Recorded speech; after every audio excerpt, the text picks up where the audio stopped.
The valley stretched endlessly beneath a gray sky that dripped with oppressive humidity, the sun hidden behind a shroud of dense clouds.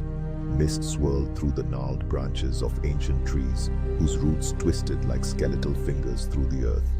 The faint rustle of leaves echoed in the stillness, punctuated by the intermittent calls of unseen creatures.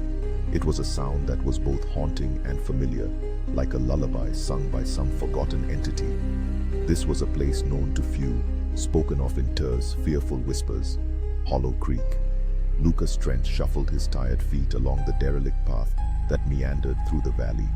He had lived on the fringes of this forgotten space for years, his days consumed by the quiet, torturous isolation that swallowed his thoughts one by one.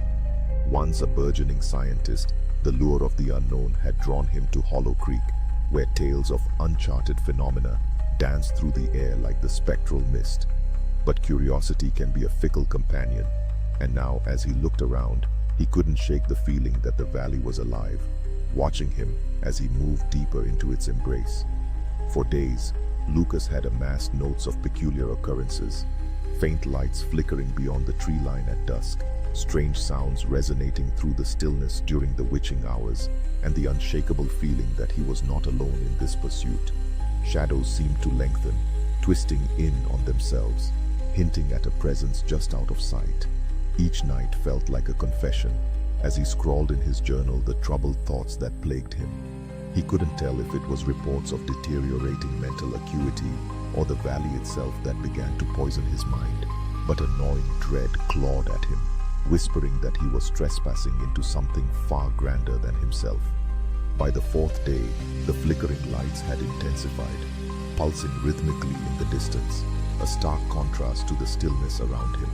They were unlike any bend of light he had encountered, weaving intricate patterns in the gloom as if beckoning him closer. At night, they called to him, a siren song that gnawed at his rationality, ebbing away the barriers of logic he had once held sacred.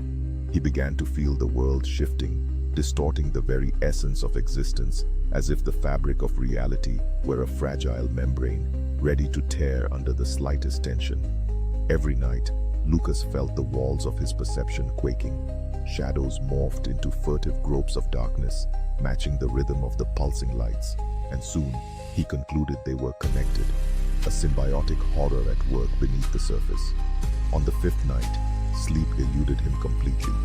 He ventured from his camp, drawn toward that insistent glow. The sound that accompanied it reverberated through his bones, a low hum that seemed to resonate with the very core of the earth. With great unease, he picked his way through the underbrush, an irrational instinct bleeding through him, pushing him ever forward. As he moved deeper into the woods, the air thickened, heavy with an unexplainable weight that sat as a stone in his chest.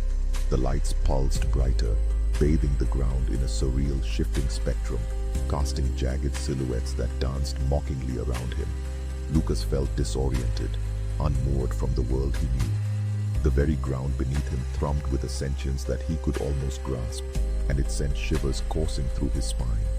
Finally, he reached a clearing where the stars flickered, somehow dislodged from their moorings in the sky.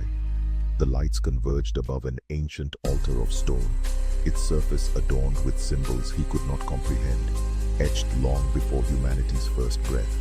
They seemed to ripple and shift under his gaze, twisting into grotesque forms that spoke of things beyond the cosmos and time itself, conjuring images of celestial horrors lurking in the folds of reality. A cacophony of voice resonated in his head, whispers erupting into fragmented crescendos, filling the air with an incomprehensible language. They were like shards of glass, both beautiful and dangerously sharp, whispering truths that should never be known. The trees around him trembled, and Lucas felt a presence there, as if something vast and ancient unfurled itself in front of him, inspecting him with an interest that turned his blood to ice. His psyche began to fracture beneath the weight of overwhelming revelations. Was it him who stood before the altar, or a projection of something far more grotesque? The lights coalesced, and Lucas swore he saw swirling images of planets, moons, and civilizations fermenting in chaos. Civilizations transformed and torn apart by cosmic forces. Everything he had believed was instantaneously rendered obsolete. In that intolerable silence, he glimpsed a being emerging from the stillness, a shape neither wholly corporeal nor ethereal, an entity that baffled the limits of human imagination. It was vast and terrible, a void filled with unquantifiable darkness, punctuated by glowing orbs that might have been eyes. Each one held knowledge that transcended time and space, swirling with maddening depth.